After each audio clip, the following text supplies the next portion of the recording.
அனைவருக்கும் வணக்கம் நண்பர்களே. நம்ம இன்றைக்கி பார்க்குறது ரிஷபராசி.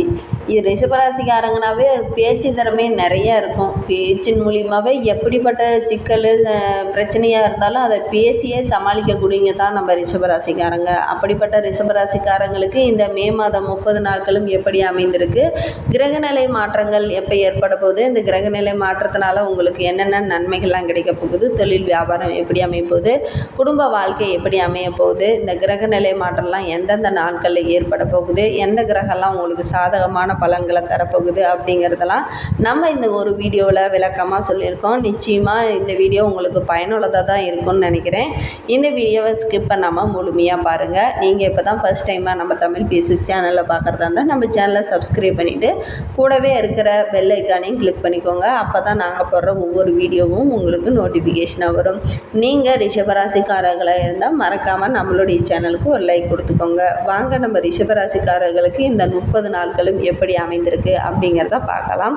அதுக்கு முன்னாடி ஸ்ரீ வாராகி அம்மன் ஜோதிட நிலை மூலிமா உங்களுக்கு இருக்கும் அனைத்து பிரச்சனைகளுக்கும் நல்ல ஒரு தீர்வு தந்துட்டுருக்கிறாரு ஜோதிடர் பவன் நம்பூதிரி. மேலே ஸ்க்ரீனில் அவருடைய வாட்ஸ்அப் நம்பர் கொடுக்கப்பட்டிருக்கு. அந்த நம்பருக்கு கால் பண்ணி முன்பதிவு செய்துக்கோங்க. நிச்சயமாக உங்களுடைய பிரச்சனைக்கு நல்ல ஒரு தீர்வு வழங்குவார்.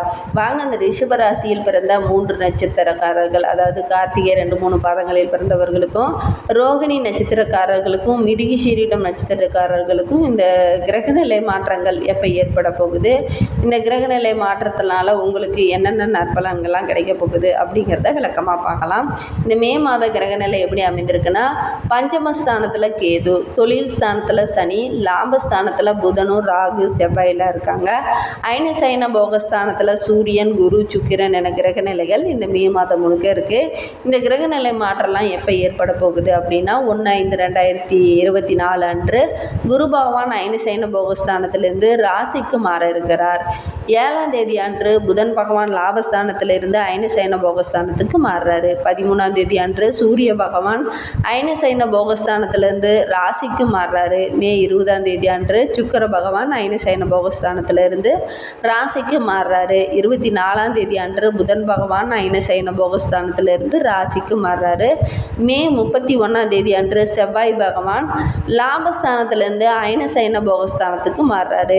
இந்த மே மாதத்தில் உங்களுக்கு என்னென்ன நற்பலன்கள்லாம் கிடைக்க போகுது அப்படிங்கிறத விளக்கமாக பார்க்கலாம் வாங்க. ராசிக்காரர்கள் எப்பவுமே எந்த ஒரு செயலில் ஈடுபட்டிங்கனாலும் அதில் எப்படிப்பட்ட சிக்கல்களாக இருந்தாலும் அதில் சுமூகமாக பேசி சமாளிக்கக்கூடியங்க நம்ம ரிஷபராசிக்காரங்க. அவங்களுக்கு இந்த மே மாதம் பொருளில் எதுனா வரைக்கும் வரவுக்கும் செலவுக்கும் சரியாயிட்டே இருக்குது, ஏதாவது சேமிக்கலாம் அப்படிங்கிற எண்ணம் மேலோங்கி இருக்கும். அந்த எண்ணத்தை எப்படியாவது செயல்படுத்தணும், ஏதாவது சேமிக்கிறதுக்கான முயற்சியில் ஈடுபடணும் அப்படிங்கிற எண்ணம் அதிகரித்து காணப்படும். இந்த மே மாதத்தில் நண்பர்கள் மூலமாக நல்ல ஒரு முன்னேற்றம், எதிர்பார்த்த உதவிகள் அனைத்தும் கிடைக்கும். வெளியூர் பயணங்களால் வீண் அலைச்சலும் செலவுகளும் ஏற்படுறதுக்கான வாய்ப்பெல்லாம் இருக்குது. செய்தொழிலில் மன நிம்மதியும் அதிக நன்மையும் கிடைக்கிறதுக்கான வாய்ப்பு இருக்குது. மேல் அதிகாரிகள் உங்களுக்கு ஆதரவாக இருப்பாங்க. உடன் பணிபுரிபவர்களும் உங்களுக்கு உறுதுணையாக இருப்பாங்க.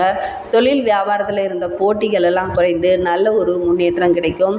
வியாபாரம் தொடர்பான பயணங்களில் அலைச்சல்கள் அதிகரித்து காணப்படும். ஆனால் அலைச்சல்கள் அதிகரித்தாலும் லாபம் ஆதாயம் கிடைக்கிறதுக்கான வாய்ப்பெல்லாம் இருக்குது. எதிர்பார்த்த பலன்லாம் ஒரு சில தாமதங்களுக்கு அப்புறமா கிடைக்கிறதுக்கான வாய்ப்பு இருக்குது. அவசரப்பட்டு நீங்கள் என்னடா நம்ம இவ்வளோ கஷ்டப்பட்டமே நமக்கு லாபமே கிடைக்கலையே அப்படின்னு நீங்கள் அவசரப்பட வேண்டாம். கண்டிப்பாக கிடைக்கும். கொஞ்சம் தாமதமாகும். குடும்பத்தில் சுபகாரியம் ஏதாவது ஒன்று நடைபெறுவதற்கான வாய்ப்பெல்லாம் இருக்குது. சிலருக்கு குழந்தை பாக்கியம், திருமணமாகாத இருந்த ஆண் பெண் இருபாலருக்கும் ஏதாவது திருமணம் வரன் அமையறதுக்கான வாய்ப்பெல்லாம் இருக்குது. அதே மாதிரி வரனை தேர்ந்தெடுக்கும் போது கொஞ்சம் கவனமாக தேர்ந்தெடுக்கிறது நல்லது. கணவன் மனைவியிடையே மகிழ்ச்சி அதிகரித்து காணப்படும். பிள்ளைகளால் நன்மைகளும் ஏற்படும். அதே மாதிரி உங்களுடைய திறமையை கண்டு மன மகிழ்ச்சி அடைவாங்க உங்களுடைய பெற்றோர்கள். சில சின்ன சின்ன சச்சரவுகளும் சின்ன சின்ன பிரச்சனைகளும் அப்பப்போ மறையும். ஆனால் பெரிய விவாதங்கள் எதுவும் வேண்டாம். மற்றவர்களிடம் பேசும்போது கசப்பான வார்த்தைகளை எதுவும் பயன்படுத்தாமல் இருக்கிறது நல்லது. பெண்களுக்கு வீண் அலைச்சல்களும் செலவுகளும் ஏற்பட்டாலும் சேமிக்க வேண்டும் அப்படிங்கிற எண்ணம் மட்டும் அதிகரித்துக்கிட்டே இருக்கும். எதிர்பார்த்த உதவிகள் கிடைக்கிறதுக்கான வாய்ப்பெல்லாம் நிறைய இருக்குது. அதே மாதிரி கலைத்துறையினருக்கு சிறப்பான காலகட்டம் அப்படின்னு சொல்லலாம். ஏன்னா புதிய ஆர்டர்லாம் உங்களுக்கு கிடைக்கிறதுக்கான வாய்ப்பெல்லாம் இருக்குது. சில வாய்ப்புகள் எல்லாம் தாமதமாக கிடைக்கும் அப்படின்னு நீங்கள் எதிர்பார்த்துட்டு இருந்திருப்பீங்க. ஆனால் அதெல்லாம் உடனே கிடைக்கிறதுக்கான வாய்ப்பெல்லாம் இருக்குது. அரசியலில் இருப்பவர்களுக்கு இந்த காலகட்டம் சில மந்தமான சூழ்நிலை இருக்குது. மேலெடுத்து அனுசரித்து செல்வது உங்களுக்கு நல்லது. வீண் அலைச்சலும் வீண் வேலை பளுவும் ஏற்படுறதுக்கான வாய்ப்பெல்லாம் இருக்குது. மாணவர்களை பொறுத்தவரையிலும் கல்வியில் இருந்த போட்டிகள் அனைத்தும் நீங்கும். அதே மாதிரி நீங்கள் எதிர்பார்த்த வெற்றிகள் அனைத்துமே கிடைக்கும். மனதில் ஒரு தன்னம்பிக்கையும் தைரியமும் அதிகரித்து காணப்படும். இதனால் வரையிலும் மனதில் இருந்த குழப்பெல்லாம் நீங்கி ஒரு தெளிவு பிறக்கும். நல்ல ஒரு தெளிவான திட்டமிடுதல் இருக்கிறதுனால நல்ல ஒரு மதிப்பெண் பெறத்துக்கான வாய்ப்பு மாணவர்களுக்கு இருக்குது. மாணவர்களுடைய இந்த போட்டித் தேர்வுகள்லாம் ஈடுபட்டு இருக்கவங்களுக்கு நிச்சயமாக நல்ல ஒரு மதிப்பெண் கிடைக்கிறதுக்கான வாய்ப்பெல்லாம் இருக்குது. மேசராசியில் கிருத்திகை 2, 3, 4 பாதங்களில் பிறந்தவர்களுக்கு இந்த மே மாதம் எப்படி அமைந்திருக்கு அப்படிங்கிறத பார்க்கலாம். எல்லாவற்றிலும் நன்மை உண்டாகக்கூடிய மாதமாக தான் இந்த மாதம் அமைந்திருக்கு. அடுத்தவர்கள் அனுசரித்து போய் காரியங்களை சாதித்து கொள்வீங்க. நம்ம கார்த்திகை நட்சத்திரத்தில் பிறந்தவங்க அதே மாதிரி திடீர்னு எதிர்பாராத செலவுகள்லாம் ஏற்படுறதுக்கான வாய்ப்பெலாம் இருக்குது. கவனமாக இருக்கிறது நல்லது. செலவுகளை பார்த்து சிக்கனமாக செலவு செய்கிறது நல்லது. எந்த ஒரு செயலை செய்கிறதா இருந்தாலும் சிந்தித்து செயல்படுவதன் மூலிமா உங்களுக்கு நன்மை அதிகரிக்கும்.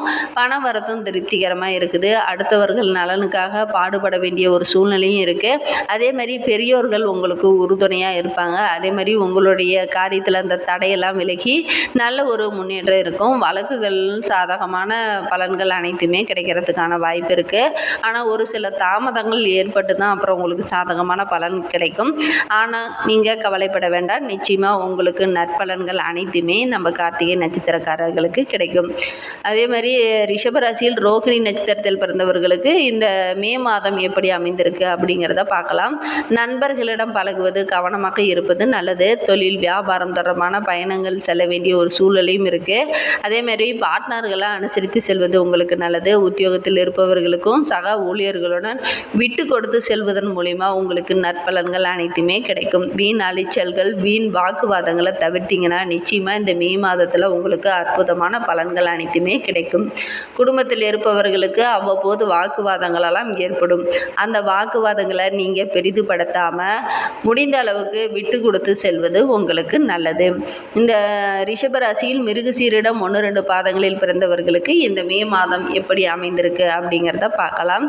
இந்த மாதம் கணவன் மனைவி ஒருவருக்கொருவர் அனுசரித்து செல்வது, கருத்து வேறுபாடெல்லாம் வருவதற்கான வாய்ப்பெல்லாம் இருக்குது. அதெல்லாம் விட்டு கொடுத்து செல்றதுனால ஒருவருக்கொருவர் புரிந்து செயல்படுறதுனால நிச்சயமாக நற்பலன்கள் அனைத்துமே கிடைக்கும். பிள்ளைகள் நீங்கள் சொல்வதை கேட்டு நடப்பதனால மனதுக்கு நிம்மதி கிடைக்கும். உறவினர்களுடன் வாக்குவாதத்தை தவிர்ப்பது நல்லது. வரவுக்கு ஏற்ற செலவுகள் எல்லாம் சில பேர்த்துக்கு இருக்கும். அதெல்லாம் கொஞ்சம் திட்டமிட்டு செயல்பட்டிங்கன்னா நிச்சயமாக உங்களுக்கு வரவு அதிகரிக்கிறதுக்கான வாய்ப்பெல்லாம் இருக்குது.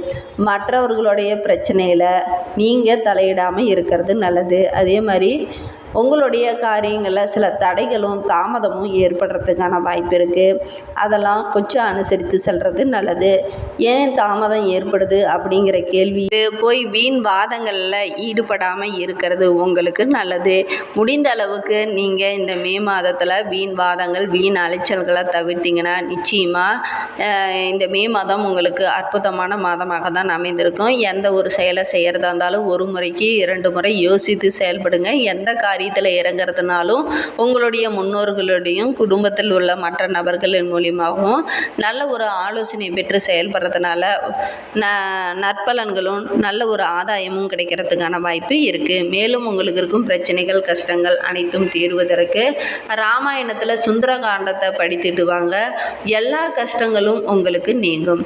எதிர்பார்த்த காரியங்களில் சாதகமான பலன்கள் அனைத்துமே கிடைக்கிறதுக்கான வாய்ப்பு இருக்குது. அதே மாதிரி அருகில் ஏதாவது ராமர் கோயில் இருந்துச்சுன்னா அங்கே போய் நீங்கள் வழிபட்டுட்டு வர்றதும் ரொம்ப நல்லது. அதுவும் சனிக்கிழமையில் செய்துட்டு வாங்க. நற்பலன்கள் அனைத்துமே கிடைக்கும். உங்களுக்கு சந்திராஷ்டமம் அப்படின்னு பார்த்தா அந்த மே மாதத்தில் 26, 27ஆம் தேதி சந்திராஷ்டமம் இருக்குது. அன்றைய தினத்தில் நீங்கள் புதிய முயற்சிகள் எதுலேயும் ஈடுபடாமல் இருக்கிறது நல்லது. புதிதாக எதுலையாவது கையெழுத்து போடுறது இல்லது புதிதாக ஏதாவது தொழில் வியாபாரம் தொடங்குற மாதிரி இருந்துச்சுன்னா அந்த தினத்தில் செய்யாமல் இருக்கிறது உங்களுக்கு நல்லது. அதிர்ஷ்டமான தினங்கள் அப்படின்னு பார்த்தா மே 18, 19, 20 ஆகிய தினங்கள் வந்து உங்களுக்கு அதிர்ஷ்டமான தினங்களாக அமைந்திருக்கு.